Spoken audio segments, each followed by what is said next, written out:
vanguardia, activista feminista, teórica literaria y profesora. Su pensamiento se ha convertido en la semilla de muchas de las problemáticas actuales. El lenguaje inclusivo, el cuestionamiento del binarismo de género, el esencialismo. Su obra, sus reflexiones y sus contribuciones a la lingüística fueron imprescindibles para la creación del lesbofeminismo y hoy en día son fundamentales para la teoría feminista, militante y pensadora. Hoy nos adentramos en la obra de Monique Wittig. Monique nace en 1935, en Dampmarey, en Francia.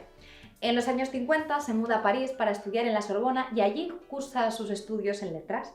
Los años que siguen a su formación trabaja en la Biblioteca Nacional de París, en una editorial y colabora en la revista Cuestiones Femeninas con la filósofa Simone de Beauvoir y la economista socialista Christine Delphi. En 1964 publica su primera obra, el Opoponax, con la que obtiene el prestigioso premio Médicis y la admiración de importantes personalidades del momento. Algunos años después, en la primavera de 1968, comienzan en París las protestas estudiantiles y obreras que acaban convirtiéndose en el histórico Mayo francés. Monique participa en los eventos que rodean la revuelta estudiantil y la huelga general más grande de la historia de Francia. Y durante ese tiempo se da cuenta de que los líderes de las protestas, líderes en masculino, no estaban muy dispuestos a compartir espacio. Sucesos como este van provocando que tome conciencia sobre lo diferente que es ser hombre o mujer en el mundo en el que vive. De hecho, con el tiempo se convierte en una de las primeras teóricas activistas del movimiento feminista en Francia. Un tiempo después, y con el desencanto que había dejado en ella las movilizaciones del mayo del 68, publica Las guerrilleras, un libro compuesto por una serie de poemas en prosa divididos en dos partes, que ahonda en las dos líneas fundamentales de su pensamiento: la revolución social y la revolución lingüística. Nos muestra que es posible encontrar formas de comunidades de afectos que escapen a la heterosexualidad obligatoria y a la división binaria de los sexos, hombre-mujer, al tiempo que desafía las formas lingüísticas y sus marcas de género. También, a raíz de la invisibilización de las mujeres en el Mayo francés, Monique y otras feministas crean en 1970 el Movimiento Francés de Liberación de las Mujeres, un grupo formado por diferentes asociaciones feministas. Asimismo, el 26 de agosto de ese mismo año, participa en el que se considera el gesto fundador del movimiento feminista en Francia. Un acto en el que se puso una corona en el Arco del Triunfo en recuerdo a la mujer de un soldado desconocido. Además, ese año forma parte del nacimiento de los grupos Pequeñas Margaritas y Feministas Revolucionarias. En 1971 participa en la organización del Frente Homosexual de Acción Revolucionaria, un espacio sexodisidente dedicado a abolir los mandatos de la normalidad heterosexual.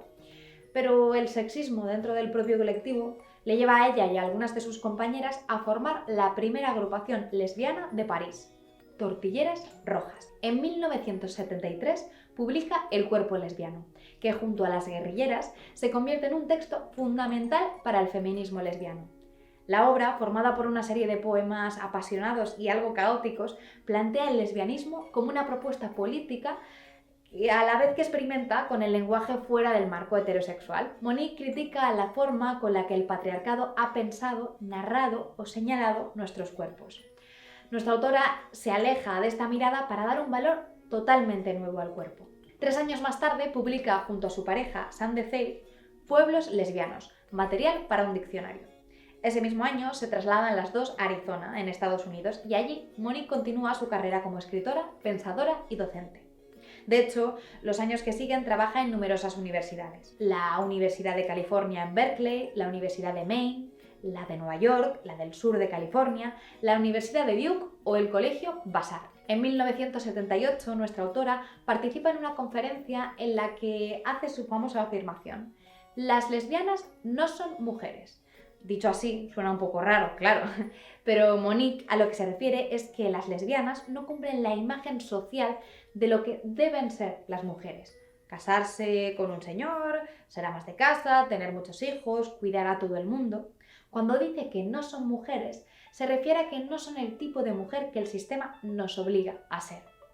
Esta idea revoluciona el feminismo de la época tanto a nivel teórico como a nivel político, ya que incluyó en el debate una cuestión que el feminismo no había tenido en cuenta: la heterosexualidad. Monique desafía incluso al feminismo tradicional más esencialista, rechazando los roles de género, lo cual se ve reflejado en muchas de sus obras.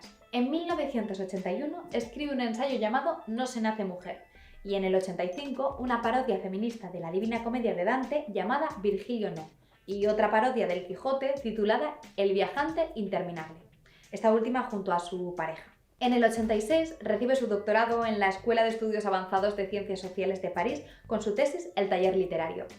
En 1990 se convierte en profesora de estudios de francés y mujeres en la Universidad de Arizona. Y 2 años más tarde publica El pensamiento heterosexual, una de sus obras más conocidas que incluye una colección de ensayos sobre género. Para entender un poco su pensamiento, podemos destacar varias ideas que son fundamentales a lo largo de su obra. Por una parte, Monique plantea que la heterosexualidad no es una orientación o una práctica, sino un régimen político basado en la opresión y la sumisión de las mujeres. Para ella, el pensamiento dominante crea 2 categorías políticas con funciones y características muy diferentes: los hombres y las mujeres. Los hombres son la clase dominante, los que tienen el poder, el trabajo fuera de casa y los puestos importantes.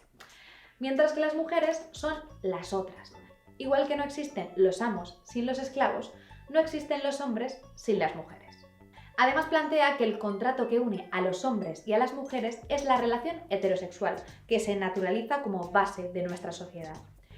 Para nuestra autora, creer que estas 2 categorías, con sus respectivas características, son naturales, hace inconcebible cualquier posibilidad de cambio. Monique defiende que es necesario que las categorías de hombre y mujer, tal y como las hemos definido, se destruyan, ya que son la razón fundamental de la opresión hacia las mujeres. Dentro de todo este lío, expone que la figura de la lesbiana encarna una vía de escape a esta heterosexualidad exclusiva y opresiva.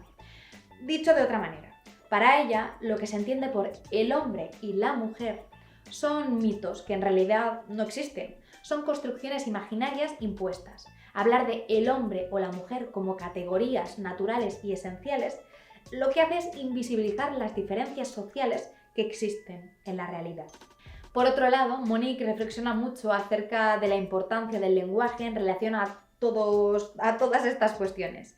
Para ella, en la mayoría de lenguajes no hay 2 géneros, sino solo uno, el femenino, ya que el masculino no es un género, es lo general, lo universal. Veámoslo con un ejemplo. Cuando decimos los vecinos, nos imaginamos al señor del segundo, a la hija pequeña del primero, al abuelo cascarrabias del tercero o a tu tía Lola que vive en el piso alto. Pero cuando decimos vecinas, ¿qué nos imaginamos?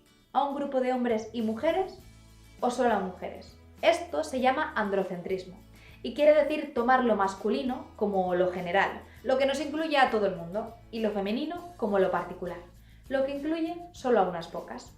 Es decir, mirar y entender el mundo siempre desde el punto de vista masculino. Monique toma conciencia de cómo el lenguaje refleja y perpetúa los roles de género y decide que en sus textos no va a ser así. Ella no utiliza un masculino genérico que invisibilice cualquier otra posibilidad, sino que juega con el lenguaje con el fin de que todo el mundo se sienta incluido.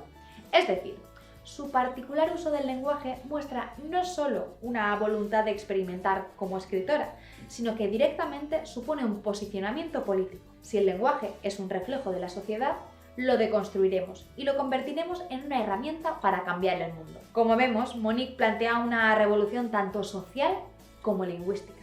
Estas y otras ideas revolucionaron los estudios feministas de los 80 y son fundamentales para entender el desarrollo posterior de la teoría queer.